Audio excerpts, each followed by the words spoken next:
ఇప్పుడు జూబ్లీహిల్స్ ఉప ఎన్నిక అంటున్నారు, మరి జూబ్లీహిల్స్ ఉప ఎన్నికలో ఎవరు గెలుస్తారు, ఏ పార్టీ గెలుస్తుంది అంటే ఏం చెప్తారు? బీఆర్ఎస్ నుంచి కనుక సునీత గారు నిలబడితే గెలిపిస్తారా?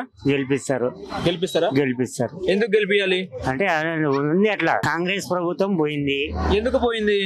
మీకు అది ఎందుకు పోయిందని అంటే ఏ హామీలు ఇచ్చినా కూడా ఏది నెరవేర్చలేడు. దానివల్ల ఏమనంటే అందరూ చెప్పులు దండలు వేస్తారని అంటున్నారు అందరూ.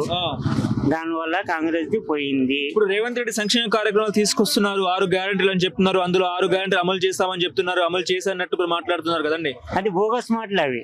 బోగస్, మొత్తానికి బోగస్. అది బోగస్. గ్యారెంటీ అనేది లేనే లేదు.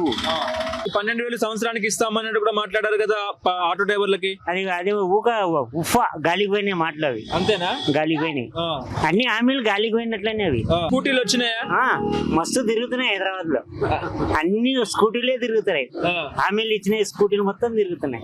ఫ్రీ బస్ ఎట్లా ఉంది? ఫ్రీ బస్ మంచిగా ఉన్నదా? జడలు పట్టుకుంటున్నారు అందరు. జడలు పట్టుకొని గుంజులాడుతున్నారు అంతా. ఇప్పుడు ఇక్కడ కాంగ్రెస్ నాయకులు తిరుగుతున్నారా? ఇక్కడ ఎవరు తిరుగుతలేరు.